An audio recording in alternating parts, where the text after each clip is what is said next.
بسم الله الرحمن الرحيم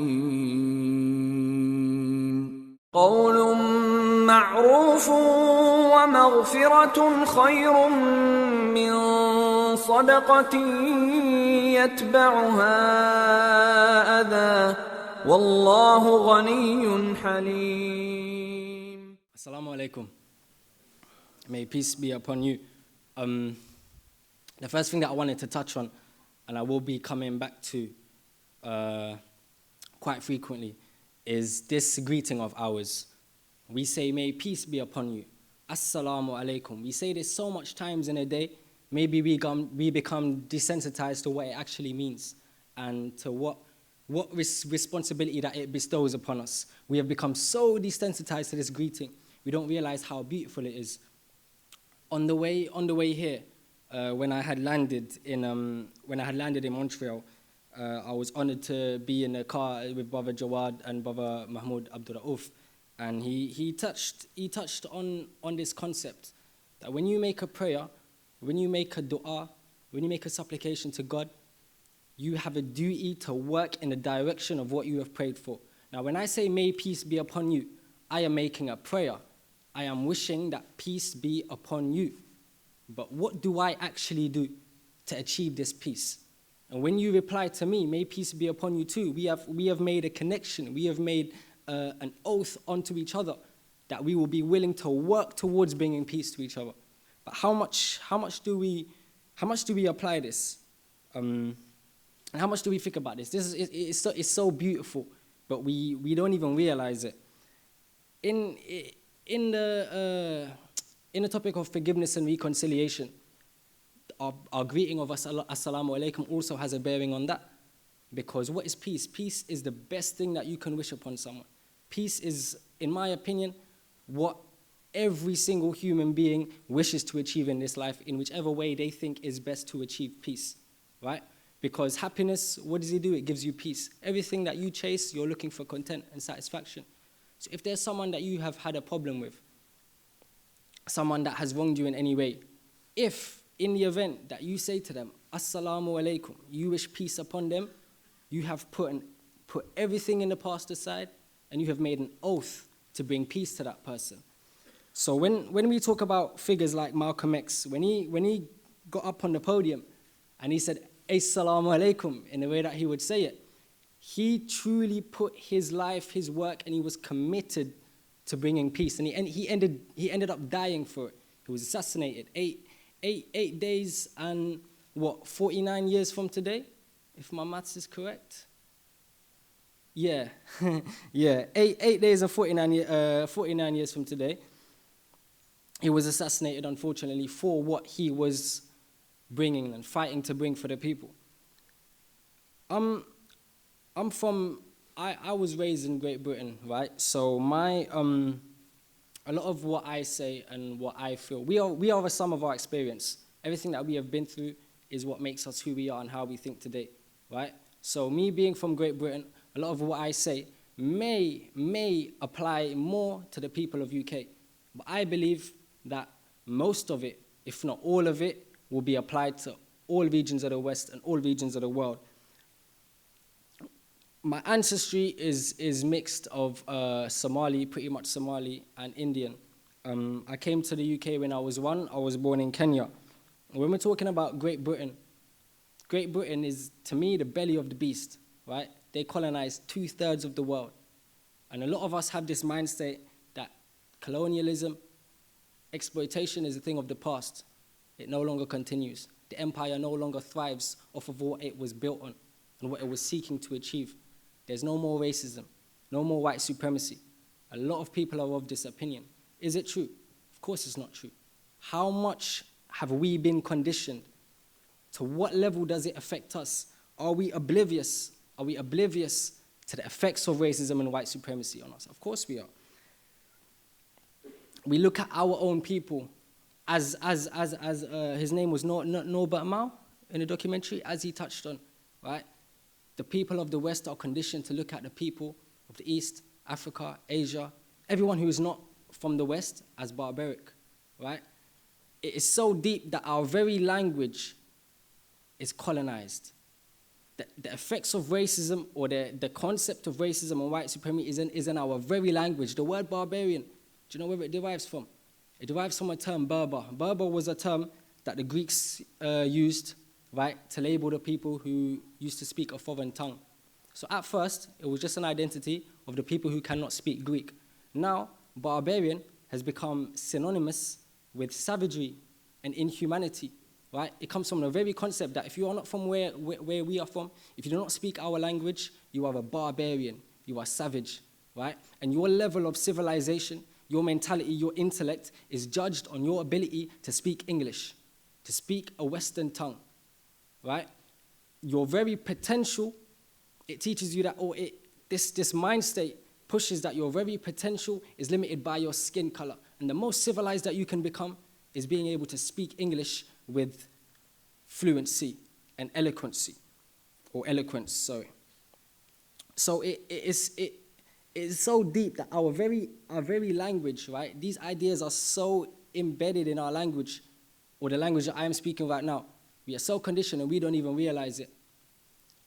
We are imprisoned by all of these things, but the keys to our freedom in that very greeting, Assalamu alaikum. The keys to the problems of the world today are in our very greeting. We say it every day, we don't even realize it. Imagine if all of the millions of people who say Assalamu alaikum every single day, actually deep down, every time they said it, they were willing to work towards it and they acknowledged that they have to work towards it. The problems of the world will be gone, finished. That's millions of people. Dear listener, I promise this was written in my soul. Let my heart be the pen and let a vision take its hold. I'm staring in the eyes of a tyrant, standing in the mirror, and I'm so scared of my desires. Scared of being blind, so all I see are dark fears. The path to freedom starts here in all of our minds. Who knows where it leads and if all of us die? But revolution where we're born in the light. So righteous if we bleed, now we'll talk in the skies. Dear Allah, it's never too late to talk to you, right? But these words never come out and all I do is cry. Can my tears run to heaven? I'm imprisoned in this life. Can this pen really open locks the difference in our times of despair, struggle and military crimes? No choice but to jump the cliff and wish we can fly. Do we scream in the fall or witness the rise? If my soul's dark, I pray my prayers glimmer at night. And on the dawn of revolution, there's no fear in my eyes, no hole in my heart, so I don't sink in the tides. Because these leaders either force us to shiver or fight, but they don't walk where we walk. Don't understand change is all we really can afford. So here are my political thoughts and my spiritual wars. Letters from inside, the calm before the storm. So yeah, I mean, Malcolm X is exactly what he was doing. He was fighting and challenging the system of white supremacy and racism for everything it was. He was empowering the African living in America. He gave all he could to achieve it. This is why we need to follow in his footsteps, as in fighting oppression and dying for peace, as he followed the footsteps of our great role models, such as Muhammad sallallahu alaihi wasallam, the Ahlul Bayt alayhi salam. He promoted education and reconciliation amongst our people and showed us that we need to stop relying on others to give us our freedom. Brother Guy also, on some people from the documentary, also touched on this topic, right? Individual or self-empowerment by communities. We need to stop relying on other people to give us the freedom that we seek. Because for as long as you rely on another man or another body, another organization to give you your freedom, you're never truly free.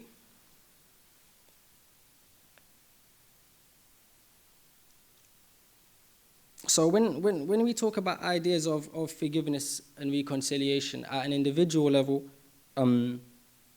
there is at an individual level, there is one way of tackling it, and at a communal level, or at the level where we are under some type of suppression and control, there is another way of tackling forgiveness or another way of understanding it.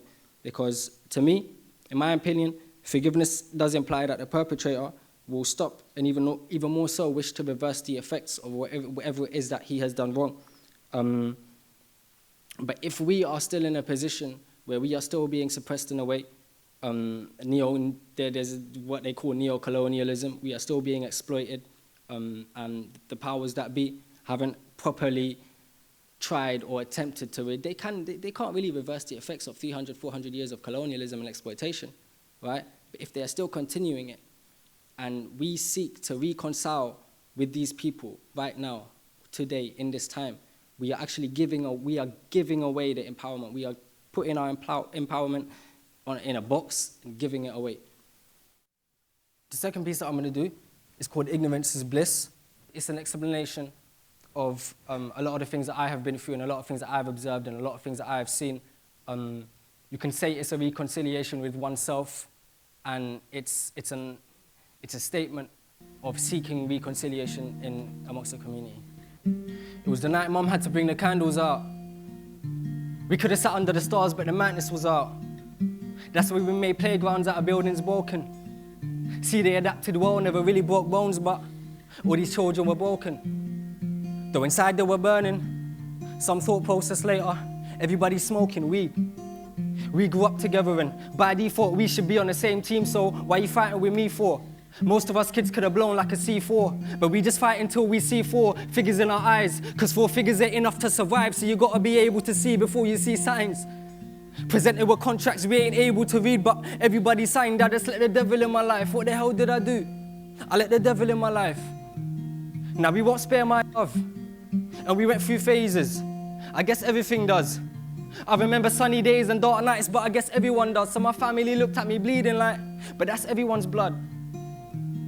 I pick up papers on the train, I'm never surprised at the state of the world today. And there's some evil people in a world of pain, but I can't connect to you if I can't connect to my Wi-Fi. Wait, it says a Muslim man, why is his religion so important? And how does that man sleep with the thought of the girl that he raped? I hope she'll be a great mother one day. You see the image in his head turned her father insane. They took her father away. He worked hard to get to where he is today and never contributed to another soul's pain, but then murder. Any man would have done the same. That's the girl who used to hear your bedtime stories, run into your arms as she found all the glory. So any man would have done. I ain't saying that you should, but where do we go from here? I told him throw the drugs away, and only children fall in love with the rain until the puddles start to reflect a troubled filled face. And the light can only shine when there's nothing in the way. He was almost persuaded, but he couldn't pause, let alone quit the game. I realized I couldn't save him. Now I'm stood here reciting poetry. I'm beginning to feel like won't ever change things because I couldn't persuade him. So where do we go from here? Somewhere in the depths of your mind, these words were supposed to materialize, but they can't survive inside, so they die and we die inside. Why am I stood here telling stories that have repeated themselves since back when Jesus and Nazareth came with a message that fell onto cold ears? I ain't a prophet though, I'm lower than low. But these rappers keep speaking about what it's like being high, making profit and dough. Plus it's beginning to seem like religious leaders just like being right, so how am I supposed to explain to my brother it's destructive to live what he likes living like? He told me he thinks religion is wrong. Yeah, he's young and he likes to have fun. What was I supposed to say? It's not like you don't believe in God. It's not like you don't know that it's wrong. I was speechless. How do we find square one? And where do we go from there, bruv? If we stay on this chessboard, I must be dreaming. These thoughts just drag on and spiral. Cause somewhere in between Spiral the Dragon days and today, we went down a long, wrong path into Silent Hill. All the residents are evil now. You were good-hearted, I remember. You were good-hearted, I remember. You used to give me salam before December. But now you walk with that religious crowd. Are you religious now? And you walk around putting sinners down, that's surprising. And you advocate hate between Shia, Sunni, Sufis and all different religions now. Even though you've probably been to the other one's house and ate from his mother's plate, still refuse to understand the divide and conquer strategy of the states. But you're religious now, right? Nothing changes though. Everybody changes. People change and it's always the same thing. Issues ain't addressed in this community slave ship. All communities falling, we commune in a matrix and nobody's communicating, saying what's wrong. How do we generate change in a lost generation? Trying to generate change just to pay for the mistakes of creation, at the mercy of desires, on the brink of erasing all spiritual traces, but we go with the flow. Dark whispers, sick as anything you know. Twist and turn through the holes in our spirit and our soul. They make their leaves us with their words outside in the night, but they lurk in our home, so where do we go? A lot of people believe that racism no longer exists. As I said, we no longer live under a system which still benefits from it and exploitation of our lands and our people. So the discussion that needs to be had on a political scale is where we draw the line between necessary firmness and hostility, forgiveness and reconciliation, passiveness and assertiveness. With every act that we do, whichever approach we wish to take, with every act we do, we must have the interests of our community at heart and begin to take on this concept of all for one and one for all. A lot of people, when we talk about peace, Sister did a poem, she was talking about how ignorance is not bliss. A lot of people believe that peace and ignorance are both bliss, right? But you can never really truly be at peace until you know what it is that is holding you back, until you are in complete control of your intellect, of your thoughts, of your actions, right? And you know that the people who, at the end of the day, we have a duty. We have a duty to bring about peace. So if we bury our head in the sand and we pretend that the problems of the world do not exist, and there are not people in regions, people either next door to us or thousands of miles away, right? If we bury our head in the sand to these problems, we can never really truly be at peace, right? Sooner or later, your internal, your innate desire, right, to do what God wants you to do is going to start destroying you from within, right? The longer you live in this idea of ignorance being bliss, you're soon just going to self-destruct. So that's not really what real peace is. So the mission and legacy of Malcolm X has not been completed, and most of what he was campaigning against rings truer today than in his time itself. Because there's, I think, something, when you don't realize your enemy, when you don't realize what is seeking to destroy you, it is even worse. The subtle racism is even worse than the overt and the outwards and the exposed racism. We must reconcile our ideas of peace with the necessity to bring about peace, and as Malcolm X would say, by any means necessary.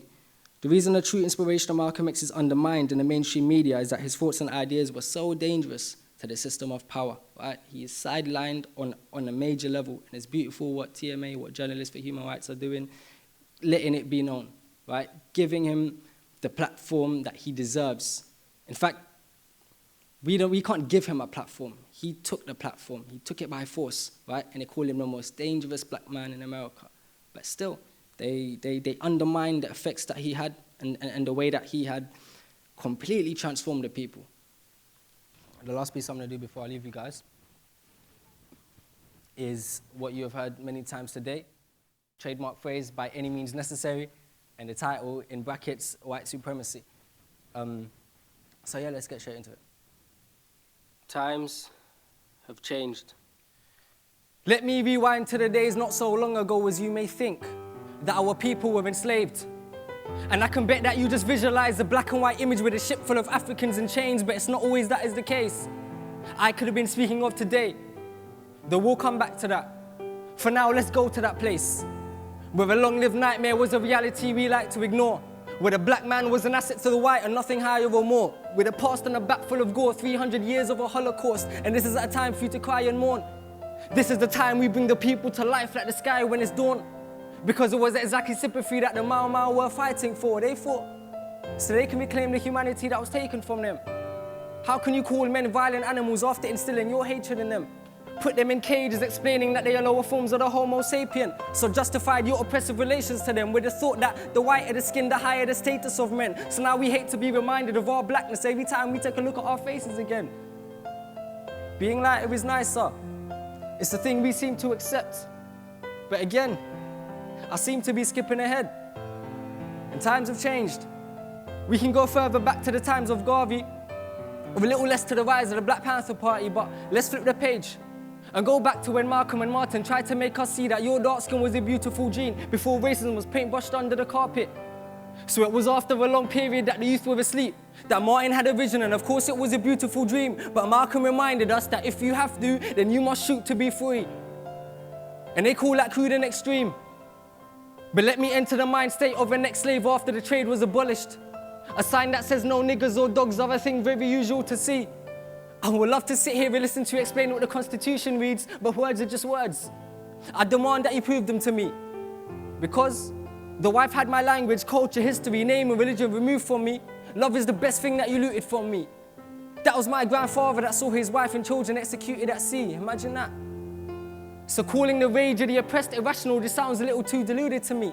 For how can they expect colourful fruits and leaves once they've already damaged the roots of the tree? So Malcolm wanted you to perceive that your mind is your greatest weapon, and you have the pistol aimed at the chains of your cuffs, so you must shoot to be free.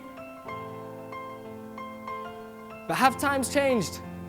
And listen attentively to what I'm about to say. What you see on the surface may have a new face, but Deep down underneath to sugarcoating the bitter taste of reality is still the same. We give our freedom fighters black and brown figures that inspired an uprising and illustrious status in our time. But in our time, nobody wants to actually discuss race. And when we do and we challenge those racial perceptions hidden away, they say that we segregate. And our claims cause distasteful discrepancies. If we were to say that history and the foundations of capitalism have left such a legacy that every single one of us still suffers from white supremacy. And that's an uncomfortable term, isn't it? It all gets a bit uncomfortable when we start to discuss white privilege. And don't get it twisted, my comparatively lighter skin tone means I also acknowledge my privilege. Like I'm somehow less animalistic than those darker than me, and partly it's with the idea that the whiter the skin, the more morally supreme. So I just want you to open your subconscious and question what you really believe. How else can we really be free? And why am I more likely to go inside? Is it that the jury would be more inclined to look for my good intent and innocence if I was white? And I have to be taught through punishment because I'm not so civilized. See, I can empathize with being more able to relate to your own. You can argue, it's only natural, I know. It's just certain views many members of our population hold. You think the immigrated should go. Ignorance has clearly taken a hold when you forget the oppressive ways this nation had grown. Who were enslaved and taken from home? And whose government has always sent troops to take control of a foreign land? You knew borders, set its own rules whilst taking the gold. You call that the victim card, I call speaking the truth the ruins where the resistance sparks. Cause we fought wars in our minds before they lit up the dark, before our ideas exploded and the shrapnel split us in half. Man down, I took a hit to the heart. They were shooting at me, I tried to shoot to be free. Man down, I need to live to Allah. Cause times ain't changed. Hear it from an African Asian Muslim, trust me, I can relate. I could have been just another kid from the estate, slave to the system and stilled with hate, and we tried our hardest not to be filled with pain though. Certain teachers couldn't see past race. The most police couldn't see past the criminal they subconsciously see in our face. And that cycle of discrimination could have been the reason half of my friends didn't see past grades. The only way out they could see was money from the C-class grade. And my talk was only talk when I tried to say that we are great. And it hurts that I failed most times. They were good-hearted, so I hope they never change inside, cause I knew Allah had the key to the jail in our minds. But social conditioning had them destined to fail in their eyes. The history teacher should never take the blame for their crimes, but the way his story told our tale isn't right. Columbus was a power-hungry conqueror who tried to wipe out the native tribes, but still it's like they celebrate his life. So where's the change in times? The United States claim to be humanitarians of the greatest type, but they go to our lands and they take what they like. We got a Black Hawk Down with a snake inside. And kids playing on sight. Still I owe the world to the teachers that gave me their time, and to my parents for showing me the way to the light. That I will be a slave to none but he who created I. Everybody has their own story and that's a taste of mine. I believe we can find peace and fight for it at the same time. So in the name of every struggle ever faced in our lives, by any means necessary, we will race to our freedom. In these racist times. My name is Ibrahim Sincere. You guys can find me on Twitter, Facebook and all of that. I want to thank you again, Journalists for Human Rights and Faculty Muslim Association, for inviting me. Thank you very much. Peace. Assalamu alaikum.